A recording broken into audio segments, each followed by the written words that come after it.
In 7 days, Nigerians will go to the polls to elect the next president of the republic and federal legislators. With the social, political, and economic challenges occasioned by the Naira policy, it seems the next few days may be difficult as Nigerians hope against hope. Thanks for joining us on today's program. I am Nifemi Oguntoye. Join the conversation live on Twitter with the hashtag TVC Countdown 2023. The presidency is again assuring Nigerians that elections will hold as planned. The idea of an interim government has been addressed in a statement issued by President Buhari's media team. In a nutshell, elections will hold as planned. There will be no interim government and the APC will win. The president has again stated that his choice is the flag bearer of the APC, Bola Tinubu, who he says will succeed him. And joining us live is our State House correspondent, Femi Akonde, who's with President Buhari in Addis Ababa. Femi, the president is attending the 36th ordinary session of the African Union Assembly where you are, but his senior special assistant is speaking to the situation back at home. Walk us through the main takeaways from this new statement and how reassuring it is for stakeholders in this election. We'll get back to Femi shortly, perhaps in the program, but it's been a day of riots and protests, anger and frustration in many state capitals across the nation, from Ojota to Ikorodu and Port Harcourt, where many took to the streets to protest Naira shortage and the disruptions caused by the inability to go about their normal businesses. TVC senior producer Judith Irenoa has details in this report.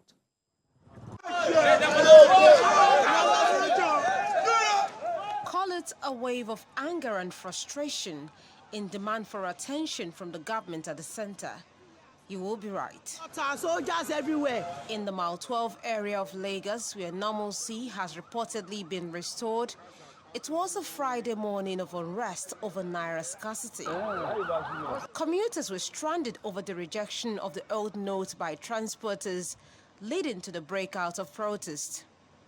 In the Ojota area of Lagos, the protest started and spread to the Maryland, K2 and Ikorodu axis. Some protesters were said to have attacked commuters and set bonfires on major roads. That led commuters and residents scampering for safety. Lagos police spokesperson Benjamin Hundeyin, while confirming the incident, said police officers have been mobilized to the areas to restore peace and free movement.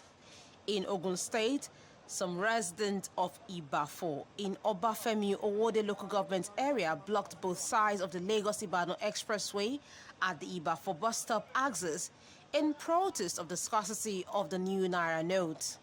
A similar situation was also reported at Magboro and Ifo area of the state, where youths blocked the popular Lagos-Abeokuta road and set up bonfires, disrupting free flow of traffic in the area. In Ondo State, the very popular Ore was the hotspot. In Rivers State, the same cash scarcity protest is a story. Some persons are allegedly being robbed by hoodlums in DOB community in the midst of the crisis.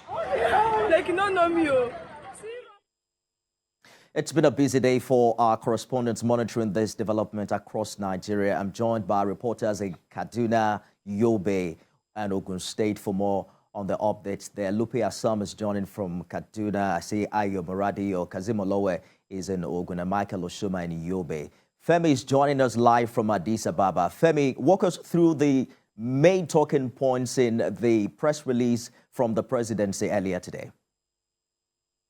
Yes, I mean, that press statement from the presidency came at the right time. It was really up, looking at what is happening in the country, the controversy caused by the cash swap policy of the Central Bank of Nigeria.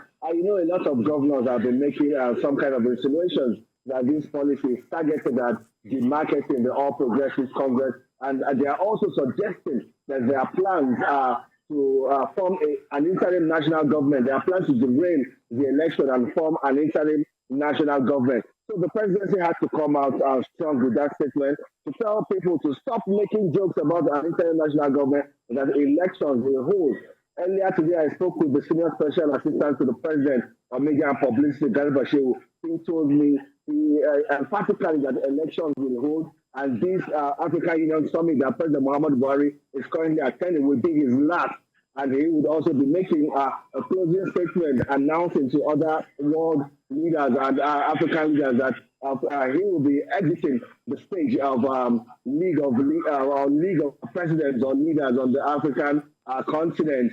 The presidency hopes that this statement will calm trade now, down tension, and also put it in the mind of Nigerians that President Muhammad Buhari is committed to conducting a credible, free, and fair election. And President Muhammad Buhari categorically stated in that. Akode, live in Addis Ababa. We'll be back with you for updates from the African Union Summit there. Let's turn to Kaduna, where Lupe Assam is standing by. Lupe, the state governor earlier said that the old notes remain legal tender and even threatened to prosecute any individuals or businesses refusing to take these monies. What's the situation today? Aftermath the governor's directive, Lupe.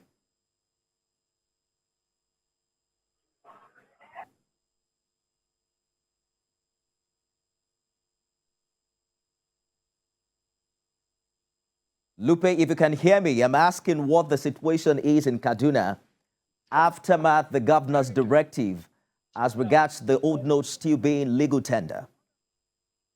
Can you hear me now, sir? Yes, I can hear you, Lupe. Please go ahead. Okay, the good news from Kaduna State is that despite a rise in tension in some other states, Kaduna State has remained calm.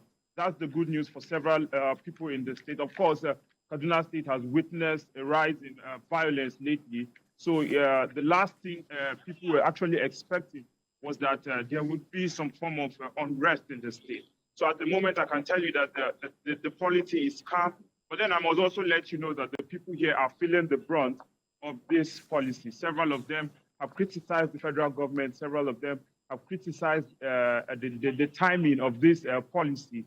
And they feel that, it should have come at a better time. Of course, the governor's position is that old notes will still remain in legal tender in the state.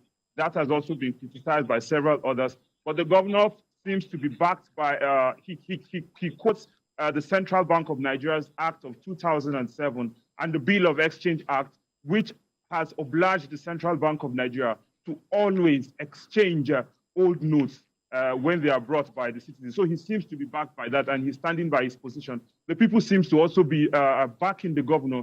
They are not taking to the streets. The governor earlier called on citizens in the state to desist from engaging in acts of violence, engaging in protest, and it seems that the citizens are obeying their governor at this moment. But I must also tell you that his declaration that old Naira notes remain in legal tender is still not being fully complied. Of course, I spoke with a lot of people today. They said they're still taking their old notes to some restaurants, to some malls, and they are not being accepted. So that's the big challenge now at the moment. But I must tell you that the policy is calm. Lupe, dear live for us in Kaduna. Let's turn to Yobe State, where Michael Osoma is. Michael, you shared pictures earlier about the challenges with Nigerians trying to access the ATMs. What more have you gathered as to that situation in Yobe?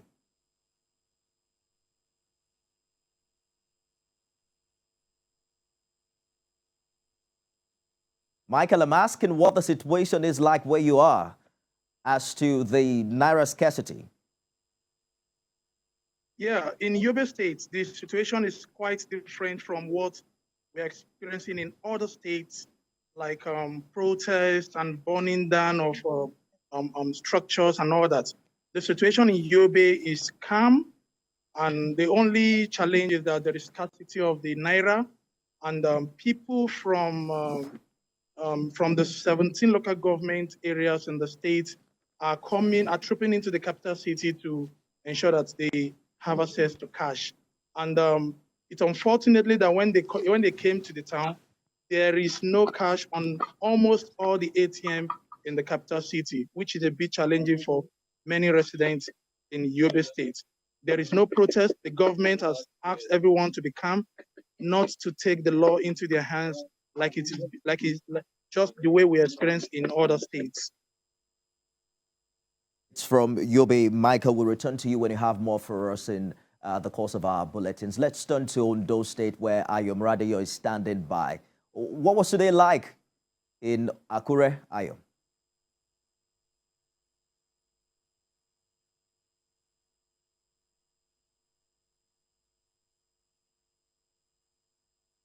Ayo, I need you to unmute your mic. What's the current situation in Akure, the Ondo State capital, today? Let me tell you that in Akure, there is no protest.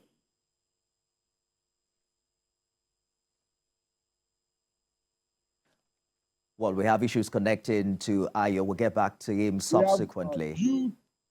It seems it's back. Please go ahead, Ayo.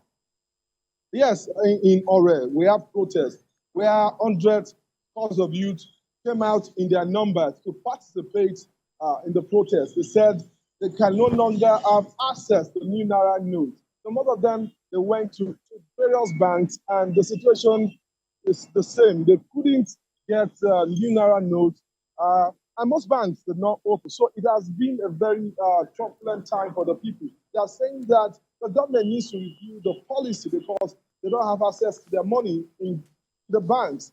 If you want to buy some things in the market, you have to transfer.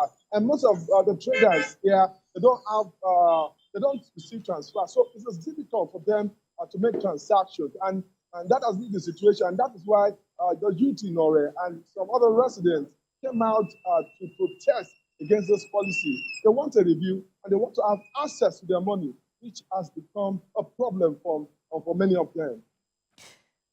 Ayo is live in Ondo. Lupe joined us from Kaduna, Michael from Yobe, and we had Femi earlier from Addis Ababa. Thank you guys for the updates. And back here in Lagos, the state governor, Babajide Sanwo-Olu, has called for an end to the protest in parts of the metropolis over Naira scarcity. The governor is calling for calm, advising against violence, just as it says the Supreme Court was looking into the controversial matter and would make its position known on the 22nd of February. Governor Sanwo-Olu, in a statement signed by the Commissioner for Information and Strategy, Gbenga Omotosho, commended the people of the state for showing understanding despite the pains the federal government's measures have brought. And his Ogun State counterpart, Governor Dapo Abiodun, has also threatened to shut down and revoke certificate of occupancy of any store rejecting old Naira notes from members of the public in the state. The governor added that there is a Supreme Court order which says old Naira notes remain a legal tender. When we return after this break, we'll be turning our attention to how Nigeria's next president will emerge at the polls. Stay with us.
You're watching the election countdown. It's 7 more days before the Presidential National Assembly elections in Nigeria.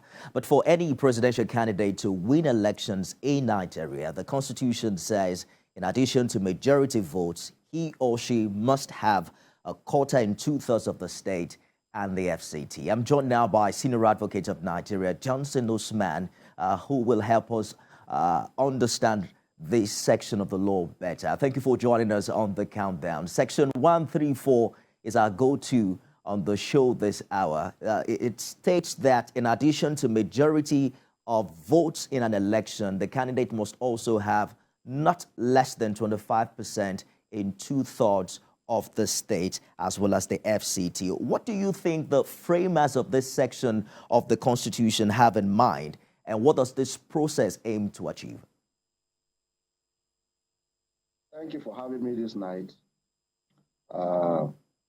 Section 134 of the Constitution of the Federal Republic of Nigeria, 1999, provides thus, sub 1, that the candidate for the office of the president shall be deemed to have been elected where there are two candidates.